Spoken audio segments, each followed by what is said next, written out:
لعنت لوٹ کر آپ کی بیوی پر پڑے گی۔ حضرت عبداللہ بن مسعود رضی اللہ تعالیٰ عنہ اپنے ایک دوست سے ملنے گئے تھے مگر دروازے پر کھڑے تھے۔ دوست موجود نہیں تھا۔ تھوڑی دیر کے بعد دوست آ گیا۔ اتنے جلیل القدر محدث کو دروازے پر کھڑا دیکھ کر حیران ہوا۔ جلدی سے اندر گیا اور بیٹھک کا دروازہ کھول کر بٹھایا۔ بیوی سے کہا کہ تم نے شیخ کو گھر میں کیوں نہ بٹھایا؟ اس نے کہا کہ میں نے تو بیٹھک کا دروازہ کھلوا دیا تھا مگر نہ جانے کیوں تھوڑی دیر بیٹھنے کے بعد وہ گھر سے باہر نکل کے کھڑے ہو گئے۔ دوست نے دودھ کا شربت تیار کر کے ابن مسعود رضی اللہ تعالیٰ عنہ کی خدمت میں پیش کیا اور دریافت کیا، حضرت آپ بیٹھک سے باہر نکل کر کیوں کھڑے ہو گئے تھے؟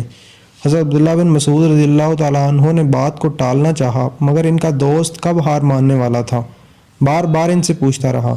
تب انہوں نے فرمایا کہ بات اصل میں یہ ہے کہ میں نے جب دستخط دی تو باندی نے دروازہ کھول دیا تھا۔ میں نے اس سے کہا کہ ذرا پانی پلاؤ، پیاس لگی ہے۔ باندی پانی لینے گئی تو آپ کی بیوی نے شاید پڑوس سے دودھ منگوایا۔ باندی دودھ لینے گئی تو آنے میں ذرا دیر ہو گئی۔ میں سن رہا تھا۔ دیر کرنے کی بنا پر آپ کی اہلیہ نے باندی پر لعنت بھیجی۔ مجھے فوراً حضور پاک صلی اللہ علیہ وآلہ وسلم کی وہ حدیث یاد آ گئی جس میں آپ نے ارشاد فرمایا تھا کہ جو شخص کسی شخص پر لعنت بھیجتا ہے اگر وہ واقعتاً وہ اس لعنت کے لائق ہو تو اس پر لعنت پڑتی ہے، ورنہ وہ لعنت لوٹ کر لعنت بھیجنے والے پر پڑ جاتی ہے۔